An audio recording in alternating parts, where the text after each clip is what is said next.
Hola, buenas noches, ¿cómo están? Los que no me conocen, soy Judith Solís y hoy vamos a platicar. Nada de lo que diga yo va a cambiar la forma de pensar de nadie.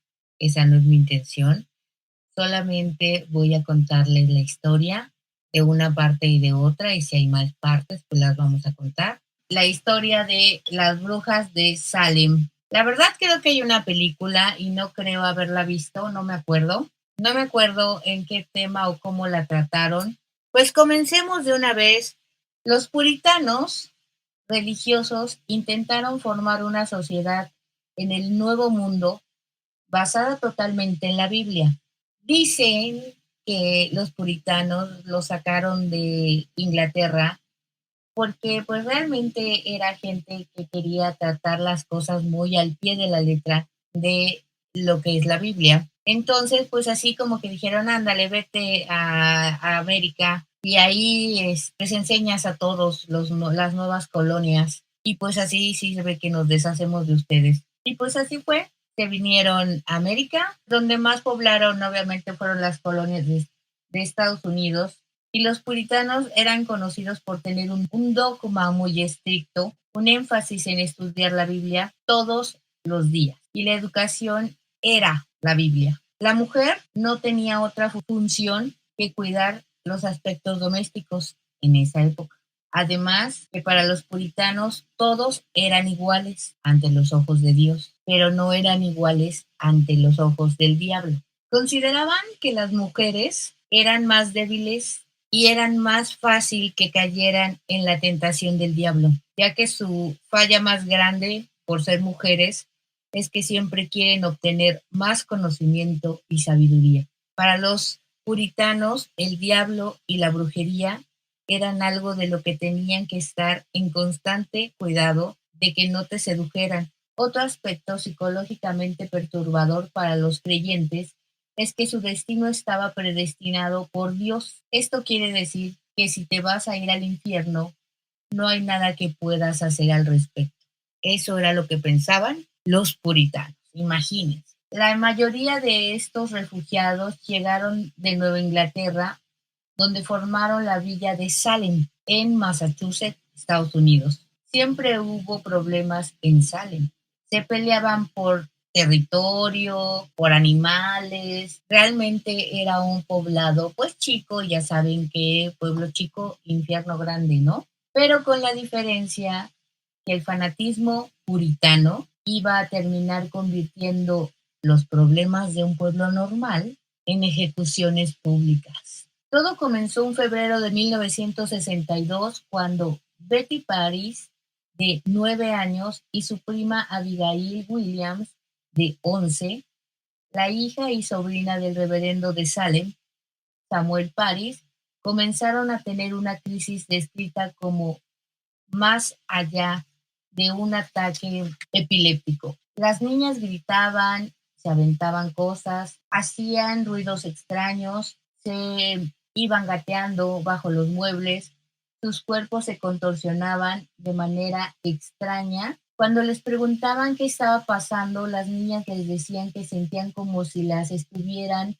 picando con alfileres. El doctor de pueblo no pudo encontrar nada físicamente mal con ellas, pero sí podía observar que sus síntomas eran reales.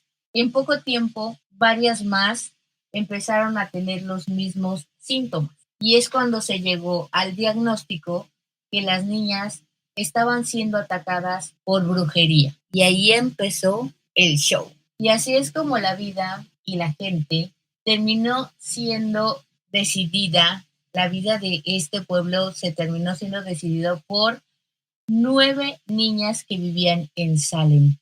9 niñas que se empezaron a sentir mal, que tenían como ataques epilépticos, y por esta cosa empezó la situación en Salem. Ya que se sabía que las niñas estaban siendo manipuladas o atacadas por una o varias brujas, los padres las llevaron con el juez a poner la denuncia. Las niñas empezaron a apuntar sus dedos a las brujas que las estaban atormentando, ya que decían que se les aparecían en sueños y en su recámara en forma de espectro para atormentarlas y seducirlas. La primera culpable, según las niñas, fue Tituba, así se llamaba esta señora, la nana y sirvienta de Betty Paris. Tituba tenía conocimiento de brujería, es cierto, ella tenía conocimiento de brujería, de sus ancestros y cultura. Ella era, creo, colombiana. Pero como les dije en el capítulo anterior, el tener conocimiento de brujería es saber, en esa época era saber hacer un té para quitarte el dolor de la panza, era más curativo. Pero bueno, esto se volvió una bola de nieve a grandes cosas. Y las niñas sabían esto porque ella les contaba la historia sobre los hechizos, sobre las costumbres. Y recuerden que llegó un momento que la gente que practicaba este tipo de cosas para curar se fusionó con cuando llega el cristianismo con cosas de diablos y todo este rollo. Entonces, pues obviamente las culturas cambiaron mucho. Y entonces, pues ya la brujería ya tenía esto dentro, que ya existía el diablo, que fue algo que llegó a ponerle como la sal y la pimienta a las cosas que lo hicieron más oscuro, ¿no? Además de Tituba, las niñas señalaron a Sarah Good, una mujer pordiosera que había perdido su fortuna cuando quedó viuda y quien dependía de la bondad de sus vecinos para sobrevivir, además de parecer una bruja, solamente porque lo parecía. Físicamente, los puritanos la acusaban de no seguir los lineamientos de la iglesia. La tercera mujer que formaría parte de las primeras acusadas fue Sarah Osborne, una afluente mujer dentro de la sociedad puritana que era mal vista por la sociedad de Salem porque después de enviudar se casó con uno de sus sirvientes, el irlandés Alexander Osborne, pero lo que más tenía molestos a los puritanos es que rompió con las normas sociales del pueblo cuando osó, a pesar de estar casada y de tener dos hijos varones, se quedó a cargo del trabajo de la propiedad y los negocios familiares. Y por si fuera poco, no asistió a misa en varios domingos. Fíjense cómo fueron escogiendo a las mujeres para que supuestamente fueran las culpables de la brujería. Misoginia, clasismo, las órdenes de aprehensión fueron ejecutadas por los magistrados locales y las tres mujeres fueron arrestadas. Otro contexto importante es saber cómo fusionaban la ley y si creen que el sistema de México, fíjense que están comparando México con de esos tiempos, es malo, este era peor. Básicamente, el acusado no tenía derecho a réplica y su función era contestar sí o no a lo que los acusadores tenían sobre él. El 99% del tiempo el acusador tenía la razón sin importar lo que dijera el acusado.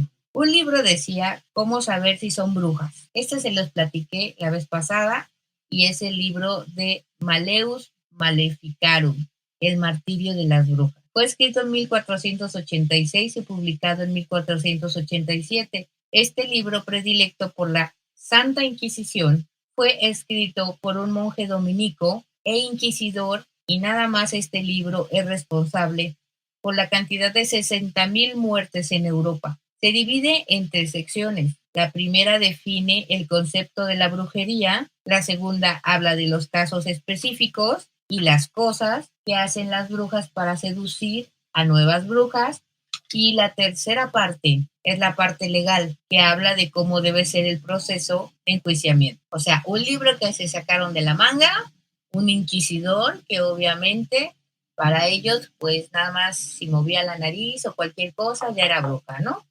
Entonces, gracias a ese libro en el que también está escrito toda la clase de maneras para torturar a una persona para que confesara que era bruja, porque no había otra cosa. Para empezar, todas las brujas eran consideradas satánicas. Si eres bruja, ya eres satánica. En el libro mencionado dice que la inferioridad natural de la mujer a comparación del hombre la hace más susceptible a convertirse en bruja. y dice que cuando una mujer piensa sola, piensa en el mal. Así de que no piensen, ¿eh? No piensen mujeres porque son malas. Son más crédulas y por eso son más fáciles de corromper. Además, como el diablo lo que quiere son más brujas a su servicio, pues obviamente las mujeres son más fáciles de seducir. De las dos acusadas se pronunciaron inocentes, pero las acusaciones de las niñas eran contundentes y nos ayudaba el hecho de que en las transcripciones se describe como cuando una de las acusadas hablaba, las niñas comenzaban con ataques. Imagínense, cuando una de las acusadas empezaba a hablar, las niñas empezaban a tener ese tipo de ataques que les digo que eran así como todo les temblaba a las niñas, se ponían mal y por eso la culpa la tenía pues la acusada, ¿no? Que en realidad pues es un ataque a lo mejor de miedo por su misma ignorancia. Y lo más curioso es que en la corte se permitían testigos espectrales. Imagínense qué es eso, que lo que las niñas decían, que les decían los espectros en la noche, eran tomados en cuenta. O sea que si el espectro de la niña en la noche cuando soñaba le decía que fulanita era una bruja, en la corte se tomaba en cuenta. Vayan a ver qué absurdo, Dios mío, esto de verdad que el fanatismo cae y cayó en lo peor.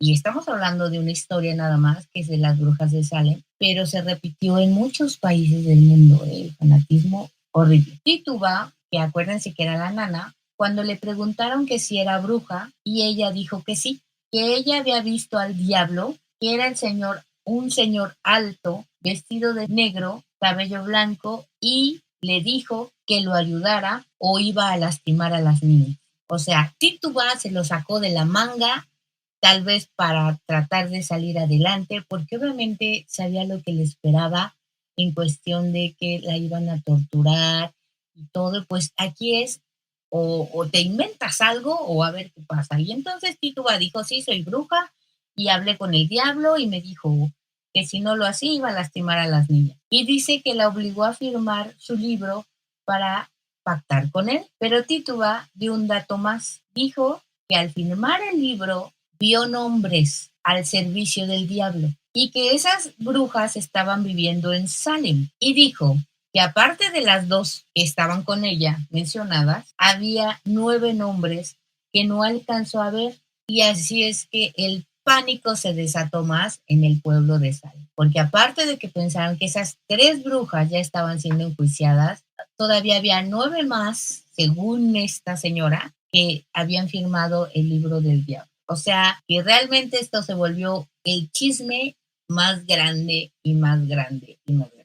Y ahora Tituba se volvió informante, o sea que los de Salem agarraron a Tituba, dijeron, bueno, a ti no te hacemos nada porque tú eres la que nos vas a informar quién es bruja y quién es no. Para marzo, entre las acusaciones de las niñas y la informante, arrestaron a Marta Corey por mencionar de que no creía que hubiera tantas brujas. Ella dijo, ay, yo no lo creo. Y por eso, órale, tú también, Adel. Dorothy Gold, de apenas 4 años, fue cuestionada y encontrada culpable. También culparon a niñas de brujería. Llegaron a los colmos, de verdad. Rebecca Nurse y Richard Clinton también fueron arrestados en esos días.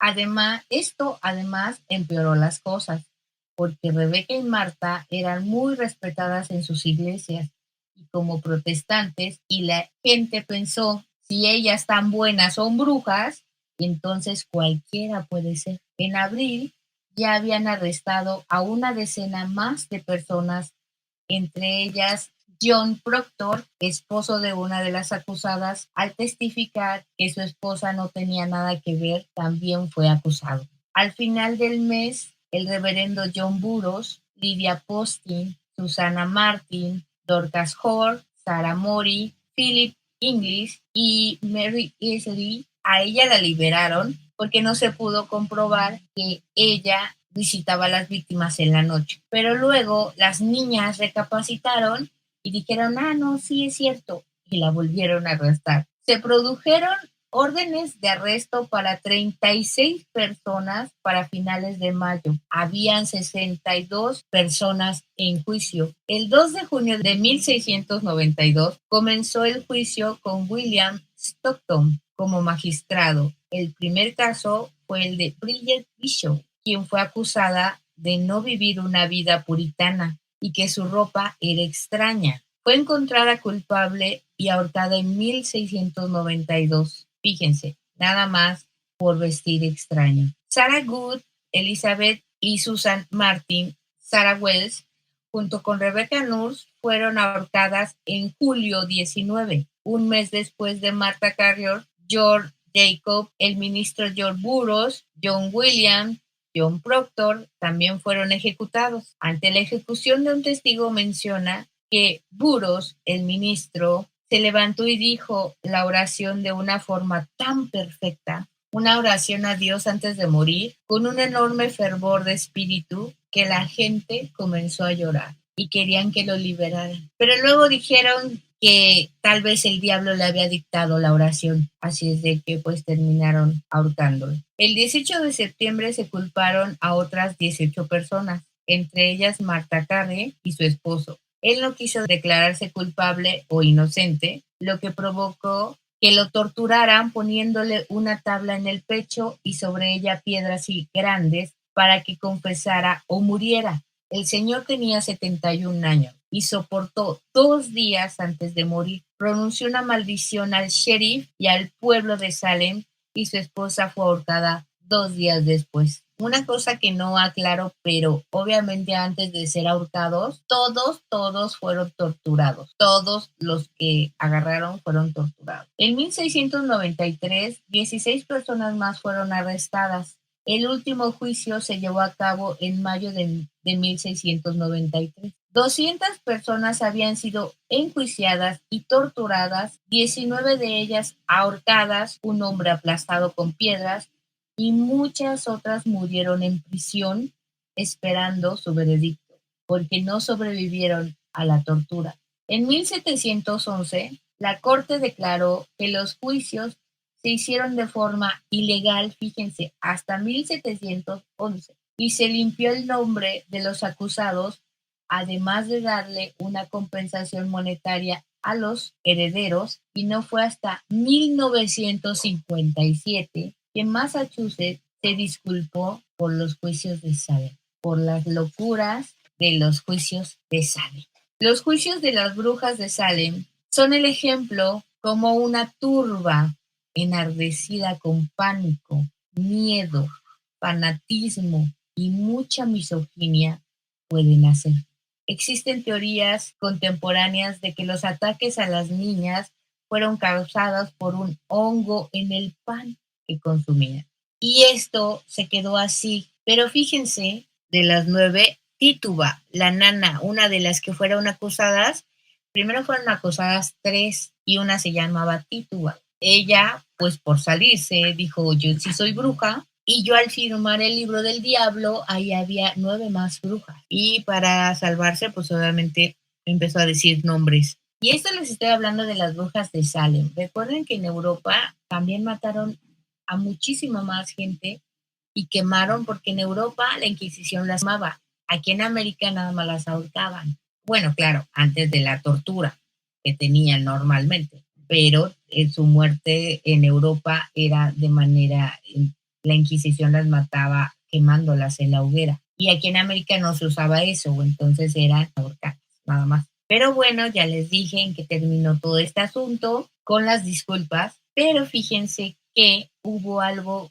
curioso y aquí viene la otra parte. Acuérdense que hubo una persona que maldijo al juez. Sarah Good maldijo al juez diciéndole que si le quitaba la vida, Dios le iba a hacer tragar sangre, ahogándolo. Y resulta que ese juez murió unos años después, ahogado en su propia sangre, mientras dormía. Otra maldición fue la del señor Corey, que maldijo al sheriff y al pueblo de Salem.